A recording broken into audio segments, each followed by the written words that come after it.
Consider throwing a ball straight into the air. Can you predict the motion of the ball after it leaves your hand? Sure, that's easy. The ball will move upward until it gets to some highest point. Then it'll come back down and land in your hand again. Of course, that's what happens, and you know this because you have witnessed events like this countless times. You've been observing the physics of everyday phenomena your entire life. But suppose we explore a question about the physics of atoms, like what does the motion of an electron around the nucleus of a hydrogen atom look like? Could we answer that question based on our experience with everyday physics? Definitely not. Why? Because the physics that governs the behavior of systems at such small scales is much different than the physics of the macroscopic objects you see around you all the time.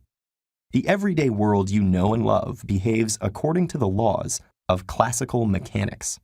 But systems on the scale of atoms behave according to the laws of quantum mechanics. This quantum world turns out to be a very strange place. An illustration of quantum strangeness is given by a famous thought experiment, Schrödinger's cat. A physicist, who doesn't particularly like cats, puts a cat in a box, along with a bomb that has a 50% chance of blowing up after the lid is closed. Until we reopen the lid, there is no way of knowing whether the bomb exploded or not, and thus, no way of knowing if the cat is alive or dead. In quantum physics, we could say that before our observation, the cat was in a superposition state. It was neither alive nor dead, but rather in a mixture of both possibilities, with a 50% chance for each. The same sort of thing happens to physical systems at quantum scales, like an electron orbiting in a hydrogen atom. The electron isn't really orbiting at all. It's sort of everywhere in space all at once, with more of a probability of being at some places than others. And it's only after we measure its position that we can pinpoint where it is at that moment. A lot like how we didn't know whether the cat was alive or dead until we opened the box. This brings us to the strange and beautiful phenomenon of quantum entanglement. Suppose that instead of one cat in a box, we have two cats in two different boxes. If we repeat the Schrödinger's cat experiment with this pair of cats, the outcome of the experiment can be one of four possibilities.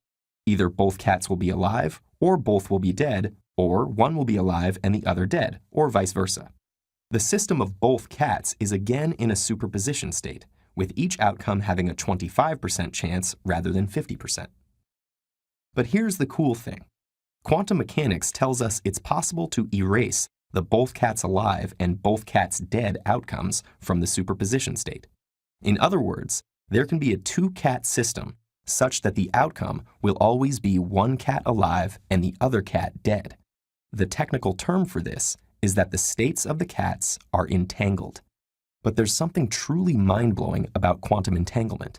If you prepare the system of two cats in boxes in this entangled state, then move the boxes to opposite ends of the universe, the outcome of the experiment will still always be the same. One cat will always come out alive, and the other cat will always end up dead, even though which particular cat lives or dies is completely undetermined before we measure the outcome. How is this possible? How is it that the states of cats on opposite sides of the universe can be entangled in this way? They're too far away to communicate with each other in time. So how do the two bombs always conspire such that one blows up and the other doesn't? You might be thinking, this is just some theoretical mumbo-jumbo. This sort of thing can't happen in the real world. But it turns out that quantum entanglement has been confirmed in real-world lab experiments. Two subatomic particles entangled in a superposition state, where if one spins one way, then the other must spin the other way, will do just that, even when there's no way for information to pass from one particle to the other, indicating which way to spin to obey the rules of entanglement.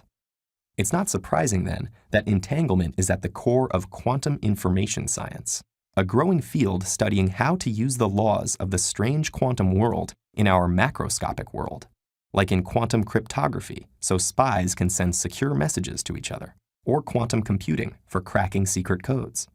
Everyday physics may start to look a bit more like the strange quantum world. Quantum teleportation may even progress so far that one day your cat will escape to a safer galaxy where there are no physicists and no boxes.